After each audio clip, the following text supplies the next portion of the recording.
Olá, bom dia. Meu nome é Eduardo Saig. Esse é o videocast Café das 10, aqueles minutinhos semanais que há 3 anos a gente tira para conversar com os nossos colegas de recursos humanos. Hoje eu vou conversar com uma convidada que veio aqui ano passado, Thaís Loureiro, sobre um assunto que eu achei tão interessante, mas tão interessante, que eu resgatei ela de novo para ela conversar com a gente sobre o que tem de novo nos programas de liderança.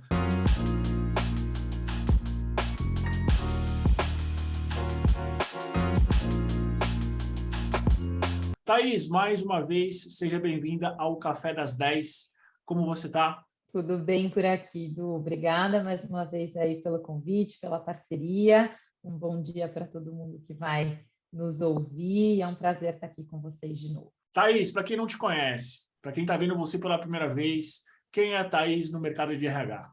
Thaís Loureiro, hoje eu sou gerente de recursos humanos na Suzano S.A., então até então responsável pelos temas de cultura, desenvolvimento de líderes, performance, potencial, aprendizagem, mas já tenho aí experiência de 13 anos na área, vindo de outras multinacionais, seja como HRBP ou como áreas de expertise como talent management, apaixonada pelos temas de transformação de RH e liderança, e, enfim, algum tempo nessa jornada aí de descoberta e despertar de novas formas de fazer gente dentro das organizações junto com o negócio. Muito bom, Thaís. Contextualiza o nosso público desse seu ano super interessante. Por que você está aprendendo sobre inovação e treinamentos de liderança? Qual é o contexto? O que você tem visto ao redor do mundo sobre esse assunto? Show! Bom, eu estou fazendo parte de um programa que se chama Global Business in Action, que é o GBA.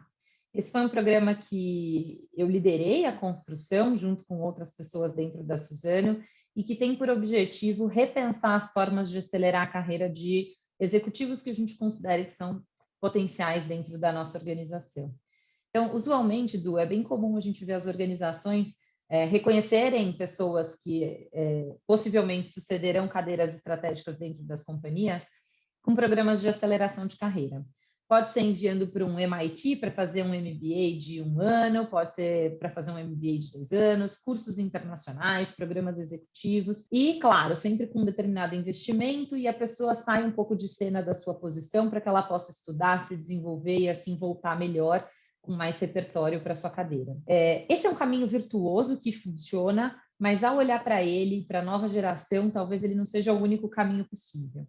Então, o GBA vem para entender e para contemplar, integrar outras perspectivas, outras formas de se desenvolver enquanto líder. Então, basicamente, eu estou passando 10 meses deste ano fora do Brasil, fora da minha cadeira, inclusive, então eu estou de licença, volto para a Suzano apenas em janeiro, e nesse período eu estou me dedicando a me aprofundar em temas como inovação, liderança humanizada e negócios, através de 3 grandes experiências. Então, programas formais executivos em grandes universidades de renome no mercado, então Harvard, Berkeley, Wharton, Kellogg e assim por diante.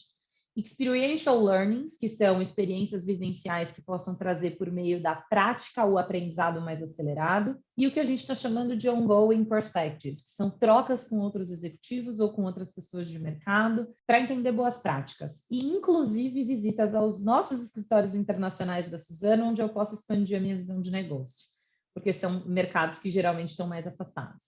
Então, são 10 meses imersas nesses 3 temas, e em diferentes formas de aprender para que a gente entenda se isso acelera mais ou menos do que estar numa mesma sala de aula, numa mesma instituição, enfim, nos padrões já conhecidos. Muito bom. E Thaís, o que você tem visto por aí em termos de inovação, aquilo que você acha que é mais interessante que dá para você contar para a gente? Boa. Eu vou falar um pouco de inovação na área de desenvolvimento de líderes, que eu acho que é mais focado aí nas minhas andanças. Claramente, a sala de aula, ela é um lugar que instrumentaliza. Ela traz muita metodologia de como liderar, de como dar o feedback, de como desenvolver pessoas, de como ser um bom líder, de como ser um bom tomador de decisão, mas são métodos que nem sempre são aplicáveis ou são fáceis de ser aplicáveis quando a gente vai para o mundo real, em que nós nos deparamos com todo o nosso repertório, nosso juízo de valor, a forma como a gente já vem fazendo liderança, etc.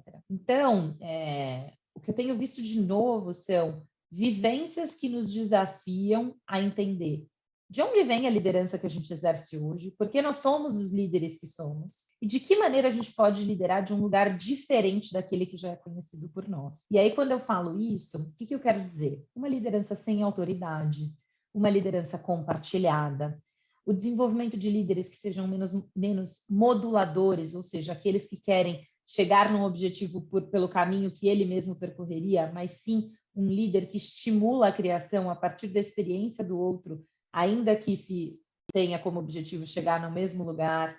Então, são pessoas que acreditam numa liderança que maximiza o potencial das suas equipes e da organização. São líderes que trabalham muito mais na zona de aprendizagem do que na zona de performance. E entendem que essa zona de aprendizagem é caminho para chegar na zona de performance. Então, é uma mudança de mindset e perspectiva na forma de liderar e na forma de estar dentro das organizações, conduzindo os times e os espaços que nos são dados como responsabilidade. E aí tem diversas formas de fazer isso e maneiras interessantes aí que o mundo tem explorado, que não só dentro de sala de aula formal. E quais são essas formas, Thaís? Eu me lembro que uma das nossas conversas anteriores você falou que você estava num treinamento com animais, né? Que foi maravilhoso. Você consegue trazer para a gente essa vivência? E aí, é claro que eu vou pedir para você trazer para a gente a vivência e o teu olhar como profissional da área, né? De fato, qual é aquela aplicabilidade daquele treinamento no mundo corporativo, por exemplo? Claro. Bom, eu vou citar então esse exemplo. Um dos programas que eu fiz parte, ele se chama Teaching Horse. A sede desse programa está em Wilmington, na Carolina do Norte, Estados Unidos. A fundadora do programa foi executiva por muito tempo e também ministrou aulas por algum tempo no CCL, Center for Creative Leadership, na Califórnia. Então, é alguém que eu gosto de citar o background dela, porque além dela ter feito parte do mundo corporativo, ou seja, ela conhece o mundo real e a prática, ela também tem metodologia de uma grande escola de formação de líderes para trazer a experiência prática associada ao mundo real, tá? Então, o Teaching Horse é uma escola que, através de cavalos, ensina liderança compartilhada e sem autoridade. Então, existe metodologia para isso, mas a ideia é que nós, líderes, possamos aprender outras formas de liderar a partir da cultura e dos hábitos de uma manada de cavalos. Então, nós vamos para um pastro, junto com uma manada de cavalos, nós exercitamos diferentes posições para caminhar ao lado dos cavalos. Ninguém monta nos cavalos, então não é uma liderança por autoridade, literalmente não há esse montar e cavalgar com o cavalo, mas se caminha ao lado e a partir deles a gente consegue perceber nuances da nossa liderança. Vou trazer isso de forma prática, tá, Du? Que foi muito interessante na minha vivência. Na primeira hora que eu estava no pastro com os cavalos, e eu nunca tinha tido contato anteriormente com eles, então eu não sou uma pessoa que tem facilidade, que já conheço, etc. A única missão que eu tinha era observá-los. E eu estava junto com a fundadora do programa, que tem muita intimidade com esses cavalos, porque são dela. Ótimo, estávamos lá e os cavalos cada vez mais se aproximando. E eu parada, só observando, que era a minha missão, cada vez mais se aproximando da gente, se aproximando da gente, se aproximando da gente. E ela me perguntava, Thaís, está tudo bem? E eu falava assim, tá tudo bem. E aí eles se aproximavam, ela, Thaís, está tudo bem? Tá tudo bem. Até que na quarta vez que ela me perguntou, eu já estava começando a ficar ansiosa, porque os cavalos estavam chegando muito perto, aquela pata, aquela ferradura enorme perto de mim, eu já estava pensando que ia pisar em mim, que podia acontecer alguma coisa. Eu falei, it's too much, é demais para mim. E os cavalos automaticamente se moveram, sem que ela fizesse nenhuma gesticulação. E aí, na ocasião, eu brinquei e falei para ela, não importa o que você me diga, esses cavalos falam inglês com certeza, porque eles ouviram eu falar que era demais e eles se afastaram. Mas, na verdade, não. O que aconteceu é que eu entrei em congruência com aquilo que eu estava pensando, eu estava verbalizando, eles sentiram e eles se afastaram porque eles entenderam que eu não queria eles ali. E aí pode parecer que são cavalos treinados, mas eu depois tive a oportunidade de ir para um outro estado, num outro projeto com cavalos selvagens, que são cavalos livres, e isso acontece e se dá da mesma forma, isso é a natureza deles. E aí, o primeiro questionamento que ela me trouxe é, você tem dificuldade em estabelecer limites ou fronteiras e dizer não? Porque eu te perguntei 4 vezes se estava tudo bem, e só na 4ª vez você me disse que não. Então, olha que interessante, né? E aqui abrindo uma das minhas vulnerabilidades, obviamente, com os colegas, mas quando a gente não... quantas vezes, talvez na minha carreira, eu não disse não, em momentos em que eu gostaria de ter dito, ou que eu imaginava que o não fosse necessário. Então, claramente, são vivências que talvez você demore anos no mundo de trabalho para perceber, mas que com os animais ali naquele contexto natural, ele dá o feedback para você instantaneamente. Um outro exemplo do que eu tive com os próprios animais foi eu sou uma pessoa mais agitada, com um ritmo um pouco mais acelerado naturalmente, de estar caminhando ao lado deles e sem perceber acelerar o meu passo. E com a minha acelerada de passo, eu fiz o cavalo trotar. E não tive controle mais sobre o cavalo, que estava caminhando ao meu lado, sem nada que nos ligássemos, né? Não tinha nenhuma corda, nada. E aí a pergunta que a mediadora, que é a fundadora do programa, me faz é: quantas vezes eu já acelerei o passo, minha equipe saiu correndo e depois eu já não tinha mais em vista onde é que estávamos. Então, o que eu quero dizer com isso? O mundo real, ele espera você ter um ciclo inteiro numa organização para te avaliar, te dar um feedback, e aí ele espera mais um ciclo inteiro para ver se você mudou o seu comportamento, para te reconhecer positiva ou negativamente sobre aquela evolução. Na natureza, num treinamento como esse, em instantes você recebe o feedback daquele cavalo, e assim que você adere a um novo comportamento, ele já te acolhe e já te reconhece. Muito mais rápido. E ele não tem nenhum juízo de valor ou sentimento com relação a nós. Então, ele fala o que ele tem que dizer. Diferente, às vezes, de ambientes mais formais, em que as pessoas têm dedos ou elas buscam formas de trazer aquilo que deve ser dito. Então, tudo isso para dizer que eu acho que existem outras formas do que sala de aula para a gente aprender, experiências mais vivenciais, mais práticas, que podem acelerar aí o desenvolvimento de líderes que querem partilhar essa liderança de um lugar mais diferente, virtuoso. Muito bom, Thaís. Essa foi a vivência que você teve, talvez mais inovadora, mais disruptiva, ou tem outra coisa também nessa linha que talvez seja muito pouco comum por aqui? Du, eu acho que cada programa ele traz a sua particularidade. Então, quando eu falo de liderança, esse foi talvez a forma de aprender mais diferente, mas para ensinar conceitos que talvez não sejam disruptivos. Mas a forma é muito inovadora de ensinar. Agora você vai para, por exemplo, Berkeley, que explora em sua essência, num programa de liderança, o que dá sua primeira referência de liderança na vida, você carrega até hoje para liderar o seu time. E quando eu falo a primeira referência de liderança da vida, são os nossos pais, são os nossos educadores, são os nossos avós, enfim, quem foi a sua referência de educação lá na infância. Então, isso também é interessante. Dificilmente você chega num treinamento aqui no Brasil e vai olhar como se fosse, né, o seu passado, uma regressão para entender o que de lá de trás hoje impacta na forma de liderar com os times.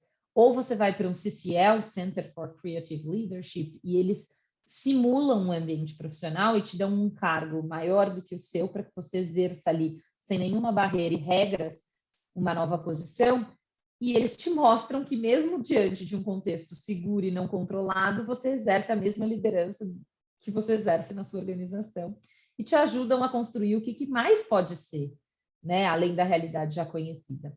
Então, eu acho que a beleza do GBA, que é o programa e a experiência que eu estou tendo anual, é a composição de experiências e programas que mostrem diferentes formas de enxergar e exercer a nossa liderança. O todo é disruptivo, mas os pedaços em si, eles quase que formam um quebra-cabeça do todo. Isolados, eles não têm tanta força. Entendi. E, Thaís, última pergunta para a gente finalizar. Provavelmente você, no final desse teu programa, você vai selecionar todo esse teu conhecimento, né? Em termos práticos, como você julga a aplicabilidade do que você está aprendendo para a realidade brasileira, para o nosso perfil, para o nosso dia a dia? Como é que você vê isso?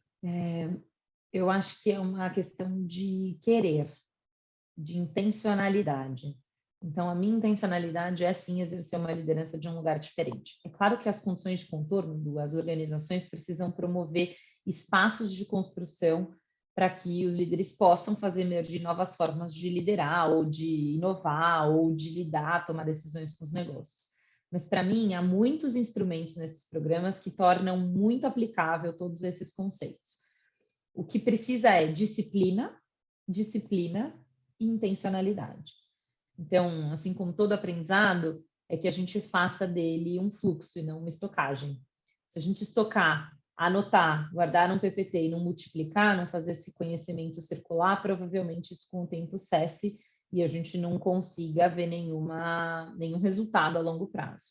Então, hoje os planos é dividir com mais pessoas dentro da organização e desenhar programas que estejam em linha com todas essas ferramentas, métodos e novas formas de liderar que eu tenho visto, para que assim a gente reverbere e escale cada vez mais essas novas atitudes, comportamentos, enfim, drivers dentro da companhia. Excelente, Thaís. Muito obrigado por você ter compartilhado com a gente essa super experiência. Com certeza, final, ano que vem, quero que você traga para a gente a tua visão completa. Para quem está vendo a gente, para quem está ouvindo, quais são, talvez, suas últimas palavras desse episódio? Do que a gente expanda possibilidades, vamos expandir possibilidades. Existem tantas formas da gente se colocar dentro das organizações, e, em geral, a gente segue o status quo de que a gente precisa liderar por autoridade, de que é o líder quem toma as decisões, quem define os caminhos, enfim. Então, que a gente possa olhar as equipes e a geração que está chegando e entender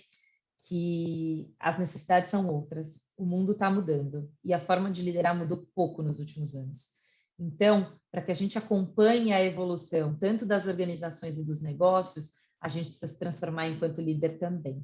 Então, enfim, eu fico à disposição para quem quiser entender mais sobre alguns desses programas ou até trocar sobre outros tantos que possam estar vivenciando, mas que a gente possa percorrer juntos esse caminho de se transformar como líderes também. Muito bom, Thaís. Mais uma vez, muito obrigado. Para você que está vendo a gente, está ouvindo, até o próximo Cafezinho das 10.